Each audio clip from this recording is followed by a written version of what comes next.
Hi, everyone. Welcome back to What Happens in Vegas podcast. I'm your host, Dr. Stephanie Canestraro. And today we're going to be doing a solo podcast and you're going to be hanging out with me. So, what I really want to talk about is kind of a hot topic right now, and it has to do with histamine. And if you don't know what histamine is, we're going to go into that. We're going to talk about histamine intolerance. We're going to talk about mast cells, which are producing a lot of our histamine, and why they're important in healing from almost all chronic issues that you're having because they're a big part of our immune system, and our immune system plays an important role in regulating inflammation in our body. And when we get inflamed, that's when we get a lot of our symptoms.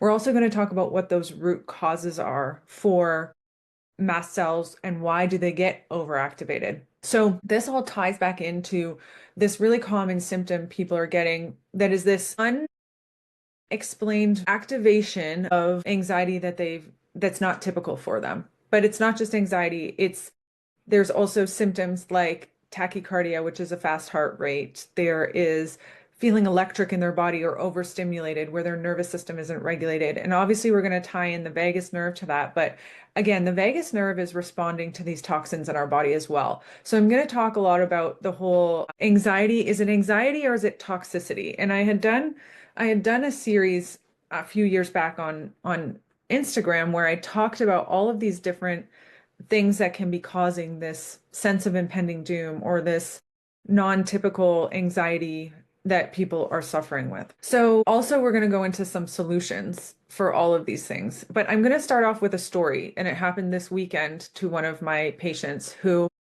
has been through similar symptom patterns that I have. And if they're your first time listening, I had two times in my life like been severely hijacked. And one of my main symptoms was this severe anxiety, this overstimulation. It's the reason that I named my clinic the vagus clinic, because your vagus nerve is in charge of keeping you in the rest and digest state and, helping your immune system be regulated. And it kind of just felt like ripped from under my feet. And so this happened to this patient 5 years ago when it started for a lot of people because, spoiler alert, but COVID is a big part of turning this on for people. And even if you don't just have the infection, it's just the spike protein lingering in your body or your immune system not clearing it. And also at the same time, it's this new electromagnetic field that I talk about a lot, which is 5G technology, which is a direct wave that makes pathogens in our body more active, including mold. So even my first trigger was like this, all of a sudden, for the first time, having chronic sinusitis, tying it into mold getting stronger based on this new 5G technology being released onto humans without ever being tested on humans. And one of the things it created was this severe sinusitis. So I'm going to go back to this weekend story because it really just helps to highlight what can happen to people and maybe explain and maybe help you uncover a reason that maybe your health is getting hijacked. So, this patient was completely fine, feeling healthier than ever, a very elite athlete, and they did a renovation, which included putting epoxy with some rubber into the garage. And we didn't figure this out until, 5 days into symptoms turning on because there's always a trigger. So finding a trigger is a big component of understanding mast cell activation, immune system, and then looking even deeper at chronic self-infections. And this person has a known infection called Babesia, which already puts you at risk for having these overstimulated immune system. And it's chronic infection, and you can think you've gotten rid of it and you're functioning completely normal, but it's still there in a more stealthy, kind of hidden, kind of just masked, or your immune system's keeping it at bay, which means it's not replicating. And something like this can kind of tip you over the edge. So he's feeling so normal that it doesn't even really bother him, although he smells this smell, which is this epoxy on your garage floor off-gassing what are called volatile organic compounds. And apparently once it seals and you no longer smell it and you can wipe down the area, you can air it out, but nobody told him to do that. And I was going through when this person reached out to me, like, what changed? What did you do? Oh, I had a late meal. I've been staying up later. We were just trying to go through things that stress the system that can turn something on. Did you feel like you're coming down with anything like a cold or a flu? Because those are all things that turn on these mechanisms in our body. And, we were like, could be this factor, that factor. And I didn't know that he had done a renovation So we were kind of like, did you get exposed to mold? Have you changed the air filters in your house because there was a problem with the air filter not being able to be changed? We're going into all of that. And that's what functional medicine and kind of a big part of going into how we heal people. So we didn't really find a clear trigger until he got the aha moment when he pulled into his garage and, he smelled it. He's like, I did this renovation the exact day that all of my symptoms turned back on. So what was this person's symptoms?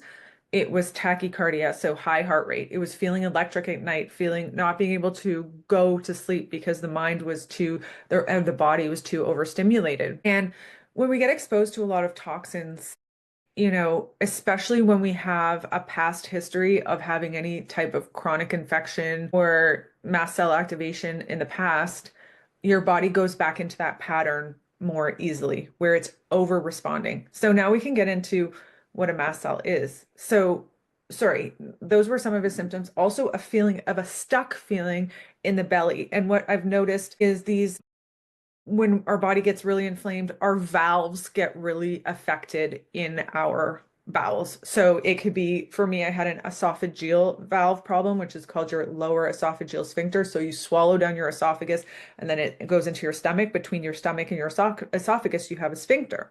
I had a problem with my ileocecal valve at a different time. That's the sphincter that's in between your small intestine and your large intestine, and that's a lower right quadrant pain. You can have different pains in your gut based on having these high histamine intolerance, mast cell activation, chronic toxicity, stealth infections, all of that. So now, for him, we just had a chemical trigger that turned things back on. For me, I believe Lyme was reactivated, but I had mold in my sinuses that first was dysregulating my immune system, allowing this to start to be turned on. So for other people, and for this person specifically, when first things turned on, it was a big night of drinking, and he's sensitive to caffeine, and it was some espresso martinis.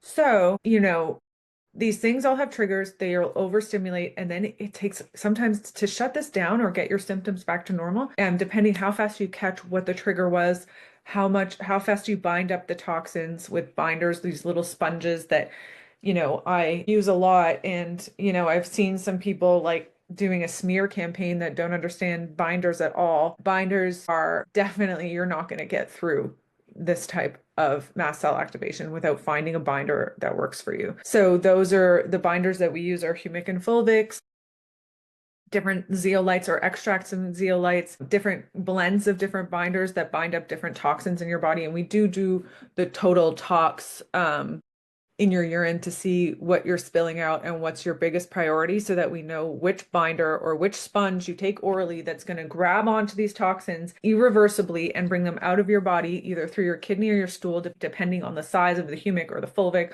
or the size of the whatever binder you're using. So there's charcoal. Charcoal is going to stay more in your gut. I mean, if I didn't do these things saved my life. So, if you have something to say or you want to learn about binders, then you can reach out to me. Now, back to a mast cell. A mast cell is part of our immune system. A mast cell does something called degranulate. So when that happens, it releases a whole bunch of histamine because histamine has an action in our body that helps us clear toxins, helps us break down invaders. Our body is doing that for a reason. It's also releasing a bunch of, they're called cytokines or inflammatory markers that, again, we create inflammation because we need to get rid of something and usually kill some sort of intruder. So what are these intruders? Parasites are huge for mast cell activation. Mold is huge for mast cell activation. Viruses are huge for mast cell activation. Sometimes we get lucky and we get the just very specific thing that is very activating for that person. And sometimes, and most of the time, it's multiple infections. So for me, I was lucky enough to find someone who looked at my blood under a microscope and saw and showed me with my own eyes that there were my immune cells not doing anything. All around my immune cells were I had E. coli floating around. I had mold. I had something called Babesia. I had Lyme inside my cell. Babesia is a parasite. Lyme is a bacteria that people know you get from ticks, but it can be from any stinging vector or it can be from intimate partners. And it acts like a stealth infection where you don't even know you have it for years and it can be turned on and off based on your inflammation and all of that. I had virus in my cells. So I had this perfect storm of toxins. So my body is degranulating because it's trying to clean this up. It's trying to stimulate those white blood cells to try to clear stuff out. Like, but my lymphocytes, my macrophages, nothing was moving. It wasn't clearing out. They were overwhelmed. It was like analysis paralysis. So we all know that if you're a procrastinator, you have all these tasks you need to do. So instead you lay on the couch. So that's exactly what my immune system was doing. And then it created all of this inflammation. And so what did my body do? My body tried to create a whole bunch of lymph to water stuff down. So I'm going to say a very powerful statement that I learned from my friend, or a little rhyme that I learned from my friend Sinclair Kennelly. And she said, the solution to pollution is dilution for your body. So your body tries to dilute by creating more lymph, which is this liquid that in our body that acts as our sewage system. But your liver, when you're sick, will pump out, and same with your intestines, will pump out more lymph. So they're creating more lymph, but you don't have space for it. So people get swollen. You get swollen in the face. You get even more lymph stuck around your gut. So your gut motility goes down and you get pains in your gut. And then the inflammation around your gut creates scar tissue in your gut that you can loosen, or you can use creams and topicals, or you can take our lymph course that's coming out soon that's showing you how to work on your abdomen and your chest to clear lymphatics. But your body's always trying to help you. It's just your systems are either being overloaded, or there's too much for what they can actually clear, and you need intervention, you need help, you need binders, you need things to help and inflammation. You need to fill in the blanks with nutrition because your body's using up tons of minerals, tons of vitamins, and you might not feel like eating, so you have to find ways to get these things. And we all have a stealth infection component. That is 100%. I've seen it in everyone. We do testing to see which ones are there. Even if people are in Toronto, they go to our lovely live blood cell people, which can really help you get to the bottom of it. So back to this reactivation that is fresh in my mind from the weekend. So he gets exposed to chemicals and it turns on this whole mast cell activation, histamine release. So what do we do? What do we do right away? We want to bind up the histamine, bind up the toxins. So we figured out are volatile organic compounds. So what do? We find our best binder for VOCs, which for my use is the VRAD Chem cell core binder, because they've tested the affinity for different binders or for different chemicals, and it's the best one for those. So, he was taking a low grade biotoxin binder, but this was a time to switch to the VRAD and go to a higher dose. We used extract from zeolite called MANC from a company, Froxium in Europe, that helps bind up excess histamine. Then we try to stabilize the histamine or block the histamine from entering the cells with a few different components. And then we use some modulators. So the histamine breakdown is DAO. That works mostly in the gut, but a lot of this person's symptoms are in the gut. And this helps the rest of the system when you can just calm down just the abundance that can cross the gut barrier and get into the bloodstream. Then we did modulators for histamine, vitamin C, quercetin. Even GABA helps with histamine, and people don't realize that. And even when you have the overstimulated feeling, because when this all happens, our body gets more acidic.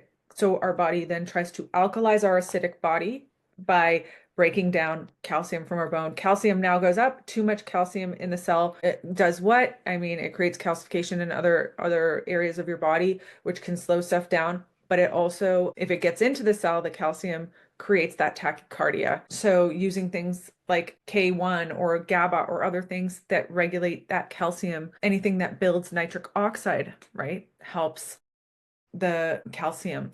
So we are trying to just calm the system and then give the nutrients, minerals. Lots of electrolytes can help neutralize histamine. There are pharmaceuticals that, we can't unfortunately get a hold of that are very, very helpful for stabilizing mast cells. Lots of doctors are using tadalafil. Cromolyn is more in the gut. There's even things you can get over the counter like Pepsid AC, which helped me a lot when I didn't realize, and I wish I took that earlier. And this is where get out of your purist mentality. If you have mast cell activation, Get out of your dogmatic thinking. If you're a practitioner, you might have to use things that you didn't think that you would have to use, and I'm living proof of that. I used a peptide called KPV because I was getting a lot of skin stuff, and that helps. There's peptides that can help.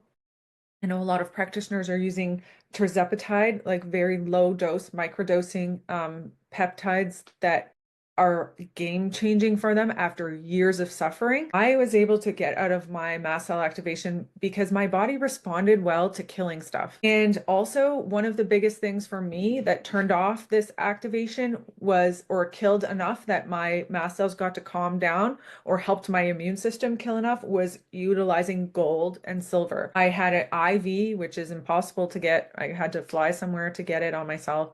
And I'm not even suggesting that to you. I'm saying that this was a game changer for me, but I had a huge Herxheimer reaction. So what's a Herxheimer reaction? That's when you get temporarily worsening of your symptoms, and then once you get over them, you feel better. So I got this high fever. I had a lot of problem with pressure in my cerebral spinal fluid. So I was getting big, almost like a cone head. You could kind of feel it.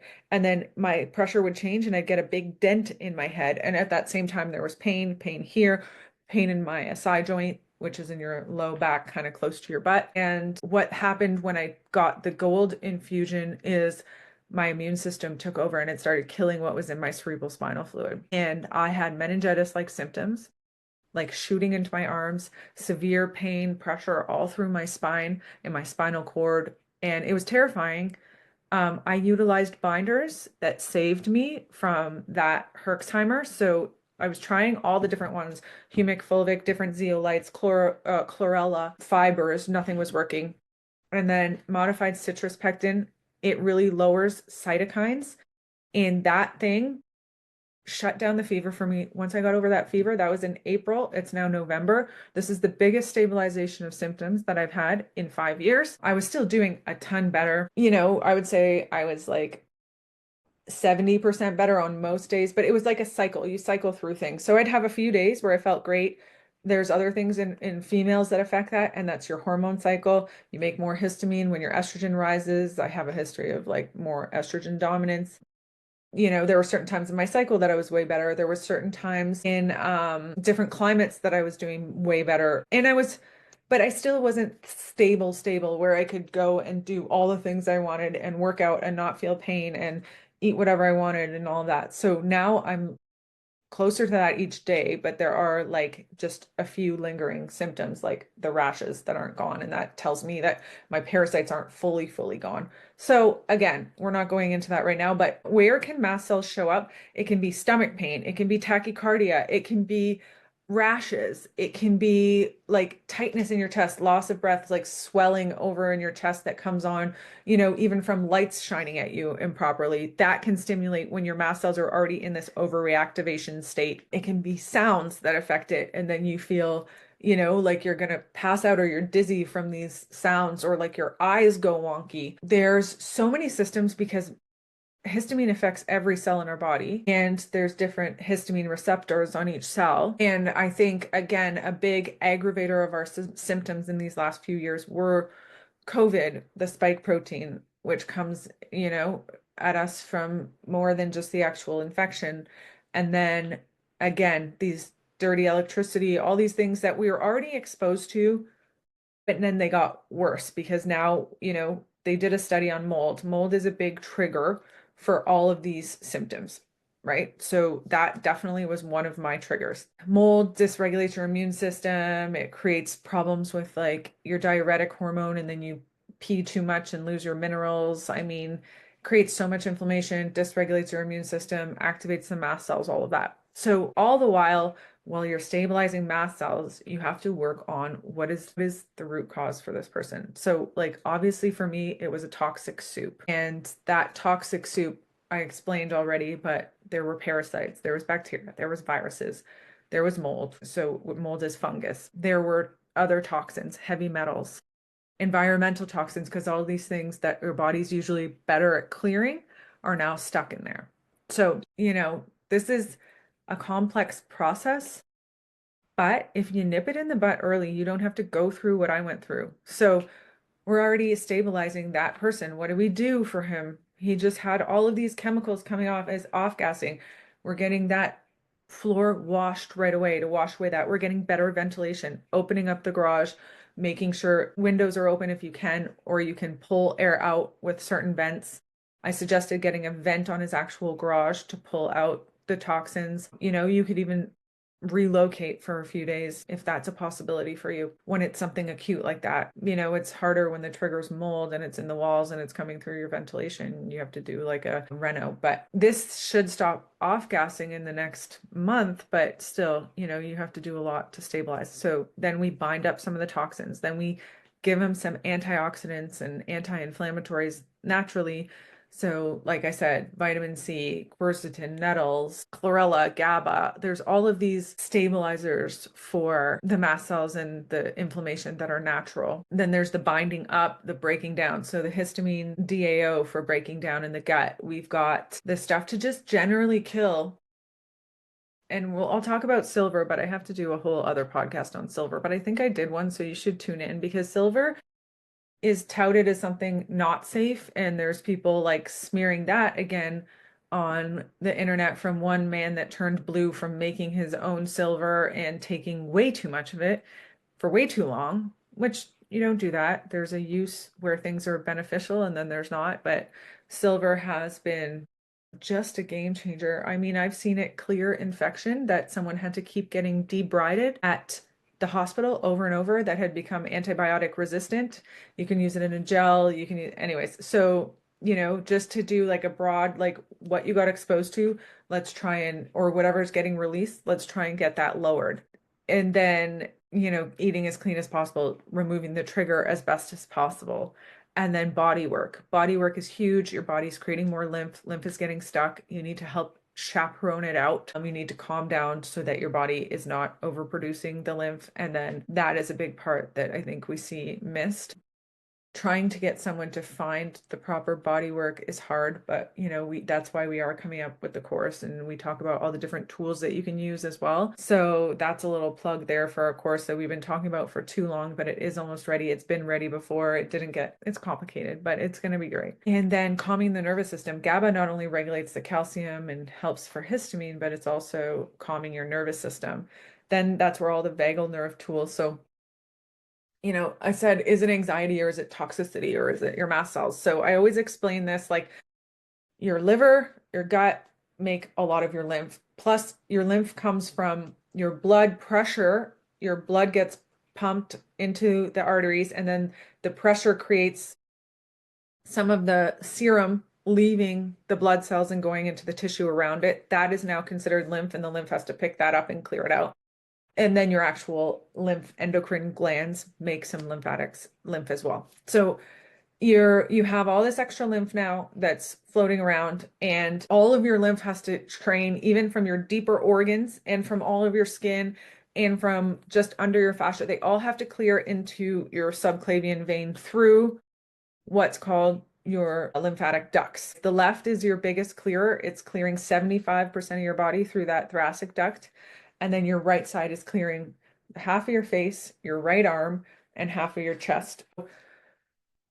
We focus a lot on getting people to clear here because if you don't, your lymph is now full of toxins, immune cells, all of the stuff, this sewage system that your body's trying to clear out into this tiny space. So if there's a structural problem here, like with your fascias really tight in your left pecs or your traps really tight, or even the fascia in between, all of your lymphatic toxins are now overflowing onto your thyroid and your vagus nervus, most superficial here. So that's going to create a ton. You're going to feel hijacked then because that's going to create a ton of toxicity. So anything that that clears the lymph, helps the lymph pump down and go into where it's supposed to, and this under your clavicle is going to be helpful. So we get people to try and find treatment around them, not just your general, like really superficial lymphatic treatment. We got to go a little bit deeper when we're in these kind of acute situations.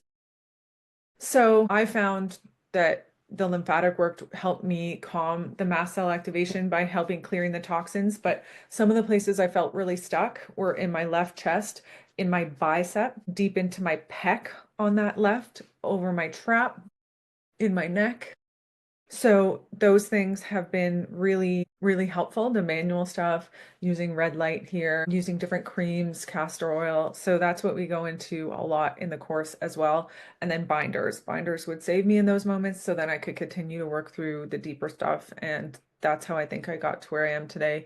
And I'm not stuck like a lot of people that get this turned on. So I hope that example helped for you to picture more of what's going on into your body, in your body. Detoxing isn't an easy thing, but it is part of getting all of these things out of your body, and it can create different flares. And, if you kill too fast, or if you don't have enough antioxidants or enough, support from the earth for grounding and getting rid of those bad frequencies, energy from the sun or light for your circadian rhythm is huge for turning it down. But I think there's someone talking about mast cells, and I can't remember which one said, after years of like treating our body like a playground, like, drinking, smoking, stress for school, living in terrible, dorms or terrible like student housing. Now there's like doom scrolling and there's not drinking enough water and we're not eating and we're like in the rat race. That's what's setting the ground for this to be able to turn on in our bodies. So when we talk about the vagus nerve and it's just slowing down a bit. Is you don't want it to happen like it did to me where your whole body just slows you down. But I was decently taking care of myself, but there was just a lot of you know stress from the outside world. So trauma is a big thing that can turn this on too, because when you're always in a stress state, your immune system's already at a disadvantage. So we need that balance between our sympathetic and our parasympathetic for our body to function properly. And that's something tough for us to learn, because we're learned to rough our way through things and just we're tough, and we're not little babies. And and I'm one of those people. I don't give in easily, and I'm not wasn't your lifelong patient or anything like that. This got me.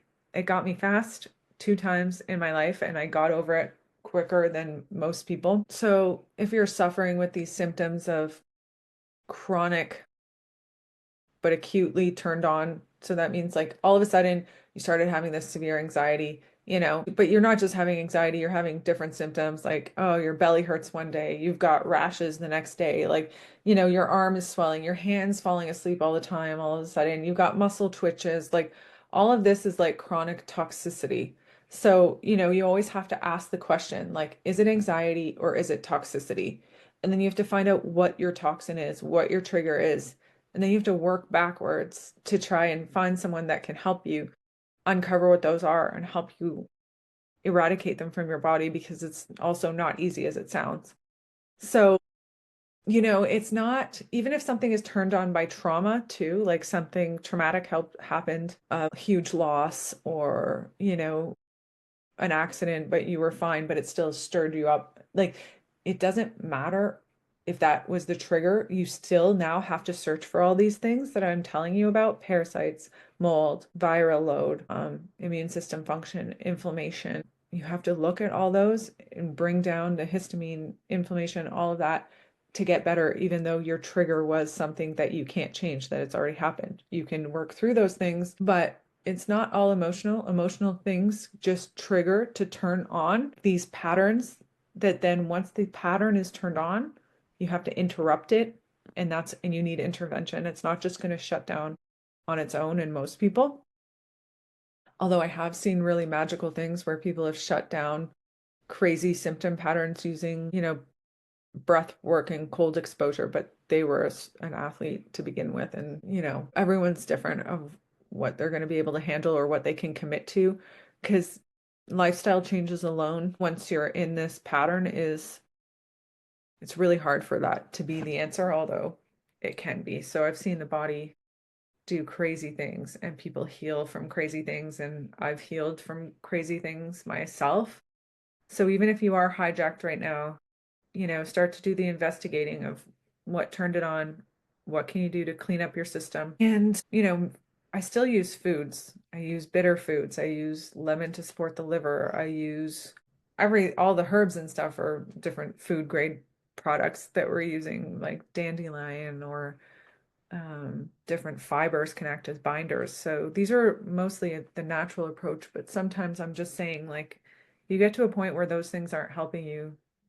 Sometimes you have to bring out the bigger guns for a short term, and sometimes the risk outweighs the benefit. So find someone that knows that that's the case, because I had to go through this myself to be humbled, to learn, when you need to bring in different interventions. So one thing I didn't talk about, which I'll touch on, or I did, I started to, but I just had mentioned it, the peptide tirzepatide, which is pharmaceutically called Mounjaro. But people that this hasn't been shutting off in years, or it keeps reactivating every time they get sick. I mean, this is calming down their mast cell activation like a lot with this micro dose. So you can listen to my podcast where the biohacking nurse Cheyenne Welton is talking about it. Dr. Tina with a Y, she's brought this to the forefront, and she's the one that started toying around with it, as far as I know, first for the microdosing. There's a trainer, Tom Nicola.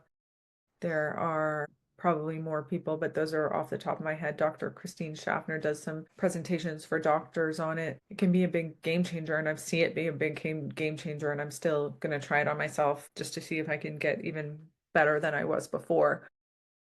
So again, I see people going on and they're like, if you put this in, you're putting poison in your body. And I mean, they haven't even educated themselves on the mechanism of action. Yeah, it's synthetic. We use synthetic peptides all the time. TUDCA is a peptide that we use for the liver that is synthesized instead of gotten from, they used to get it from bear bile.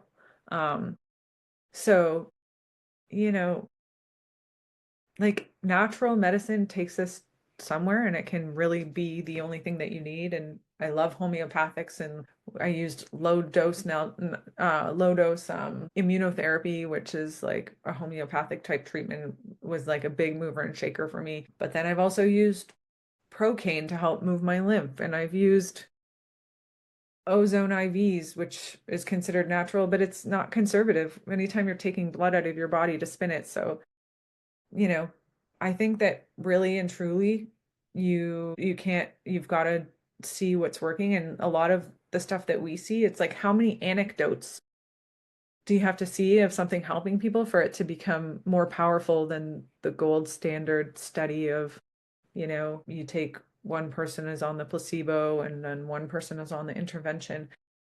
I mean, sometimes things are working on multiple different things in our body. We really have to think outside the box. We have to also always be safe. So find a practitioner. We're willing to help whoever we can. We do discovery calls to see if you're a fit. We try to introduce things as slowly as possible using natural means. And then we have other practitioners available when we need to use that are certified to utilize a pharmaceutical or, manual therapy in your area. We try to get a directory, and we're looking into the mouth to see what's going on there. I still have a root canal that I know is driving infection in me, but again, I got to a point where I was stable and didn't really want to get it out at that exact moment. So now I feel ready. So there's a lot to creating health and bringing your body back into homeostasis. If there was a quick fix button, I'm still looking for it for myself. I just suffer through a lot to learn a lot, to try to help all of you. And I hope that this podcast is getting some of it across to you. And I hope that this is helpful. And I hope if I, went over and above your head, that you can reach out to us at info@Vegas Clinic, and we'll try to answer all your questions. We have a course coming out, and we're just trying to get the information out to you. So mast cells, histamine, is it anxiety or is it toxicity? These are all questions that we have to ask. These are things we have to calm down whenever we have any chronic symptoms, and even sometimes things that turn on acute. You're not immune to this. I thought I was. I didn't think it would ever happen to me again. But these things can build up, and based on different genetics too, we're more prone to it. These are all things you have to dive into. It sounds complicated, but you start slow, you build up, you get more interested, and then you start to learn more. But get interested about your biology, get in front of these things so you don't have to go through what I went through. or what people are going through now. It's a little epidemic of overreactive immune systems and Th2 dominance, which is your more allergic side of your immune system. So I hope this helped. I'll see you guys soon. Thanks so much for listening and spending time with me.